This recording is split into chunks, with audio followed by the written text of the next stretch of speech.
I'm State Representative Dennis Geyer. Welcome to another episode of The Dennis Geyer Show. Today with me is our Registrar of Motor Vehicles for the Commonwealth of Massachusetts, Rachel Kaprielian. Registrar, it's great to have you here on the show today, and thanks for coming out to the Berkshires. It's great to be here, and thanks for the invitation. I'm happy to talk about what we're doing with the registry of motor vehicles in all parts of the state, and especially the Berkshires. Well, you're doing a lot of good things given the budget climate that we're in right now, and we're going to talk about some of that. But first, how about a little bit about yourself? What you did before you were the registrar, and where you're from, and all of that. Sure. Well, I'm from Watertown, Massachusetts, which is quite a ways away from this part of the state. I grew up in a community of 38,000 people in 4 square miles. Now, wait a minute. Watertown is, for people in the Berkshires who may not go to Boston a lot, but when they travel out on the Massachusetts Turnpike. Exit 17. Exit 17, which is the exit that the Sheraton Hotel actually goes over. Exactly. It goes over the Turnpike. It's now a Crown Plaza, but that is entirely right. Yes, exactly. Okay. So I'm from Watertown. I grew up there, and I've been there my whole life. Before I was the Registrar of Motor Vehicles, I served in the Massachusetts Legislature in the House of Representatives for 13.5 years. And when I left there about a year and a half ago, I left to take the job as Registrar of Motor Vehicles with the Patrick Murray administration. So are you happy with your transition? Are you happy to leave the House of Representatives? Well, the House of Representatives was a great period of time, as you know. There's so many things you can affect and be a part of there. But oftentimes there's other challenges to be met, and I was very pleased and honored that I was asked to take this job. And it's a great agency, and I'll say that. I've worked with state employees. I've always had a lot of great things to say about state employees in all the years I served in government. But nowhere is that better evidenced than the people who work at the Registry of Motor Vehicles. And as I go around the Western Massachusetts branches, and I talk to the people who are the regulars, the insurance agents, or the dealers, they all say the same thing. Great staff, crackerjack. I come in, I get my transaction done quickly, efficiently, and with a smile. And that's what the registry is. Yeah, I think, not to be a little self-serving here, but I went into the registry about a year ago for some business. And in Pittsfield. In Pittsfield, yep. And they probably recognized me, but who knows? No one acted like they did. I wore a hat, wore some glasses, went in as Joe Citizen, just getting my registration renewed. And it's true. They were efficient. They were professional. Mm-hmm. They were friendly. I think you're right. I think that for the most part, that's how it operates here in the western part of the state. So, yeah. I wanted to say that we know about some of the things that the registry obviously does. Yeah. And the most obvious function being licenses. What are some of the things that the other things that the RMV does? Well, I'll tell you, when I walked in the door, I did not appreciate the range of services that the Registry of Motor Vehicles provides to the public. And you're right, everybody understands the Registry of Motor Vehicles we give out licenses and registrations. In fact, we give out 4.7 million licenses and 5.7 million registrations. Not to mention, your various trailers and motorcycles and scooters. We even register scooters.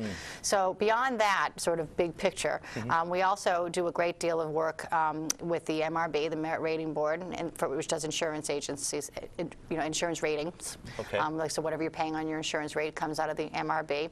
They're not technically part of the Registry of Motor Vehicles, but we work hand in hand with them with our crash data and other records.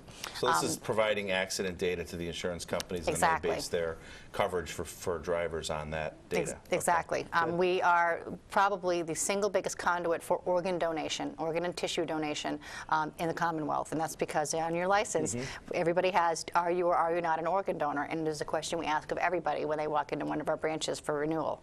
So we do a great deal of volume there, which is charitable. We've got 16 specialty plates, including the trout plate that's out this way, that helps some of the trust, Berkshire Trust for environmental protection. So we've got, that's charity. And the farm plate. And the farm plate. That's exactly right, the farm plate. So we are doing charitable works as well. I actually was at an event a couple weeks ago, and I was talking about how I bet you didn't know that Registry of Motor Vehicles is an environmental organization, and it is, and it also supports the Jimmy Fund, and it also supports.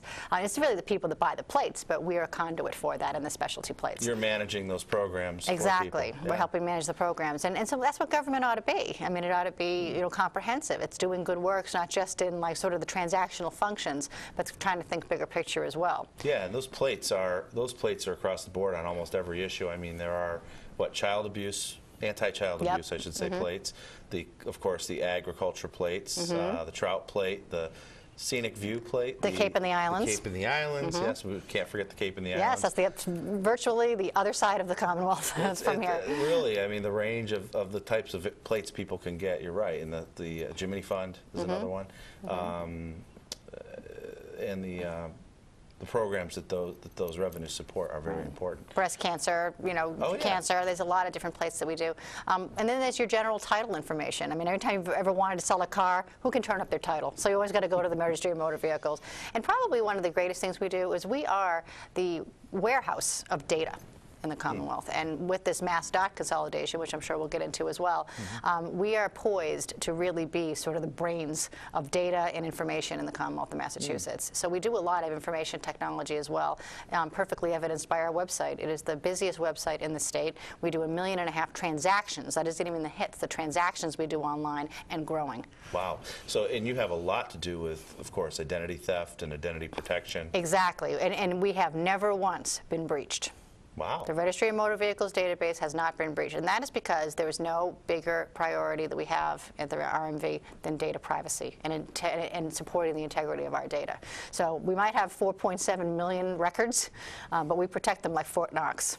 Wow. That's great to hear. I mean, I'm sure that the public would be really happy to know that their personal and their private information is being well guarded by the Commonwealth. And that's thanks to the legislature as well, because there was a sweeping Privacy Act that was passed some years back, and that ensured that the registry would have the resources it needed to continually upgrade the privacy stuff, because that's always a moving target. Now, were you there when it was voted on? I was, as a matter of fact, but I didn't know the extent of how important it was until I actually got to the Registry of Motor Vehicles. Now you do. Thank you, Representative Guyer, for your support of said initiative. Thank you.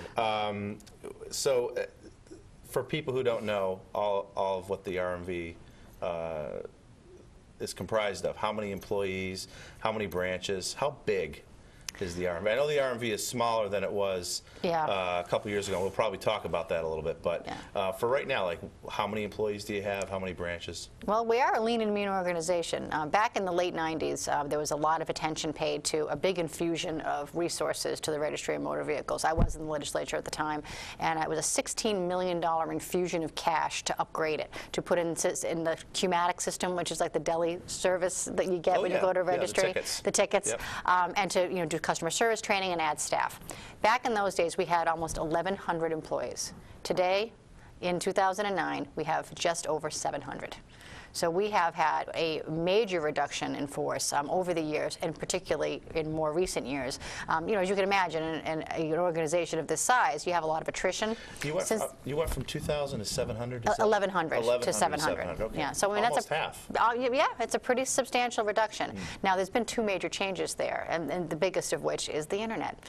The internet was nascent at that time, and now we do 1.5 million transactions online. So that's rightful. I mean, we should be, expanding our technological capabilities and making it better, not just for the Commonwealth, but for the user. I mean, why would you go to a branch when you can do it online in 2 minutes? Exactly. And I want to encourage your voters and your residents up out here in the western part of the state, even if you don't have internet access, your library does. And you can go to your library and you can do your transaction online right there, and it'll take you less than 5 minutes. That's a great plug. Yeah. And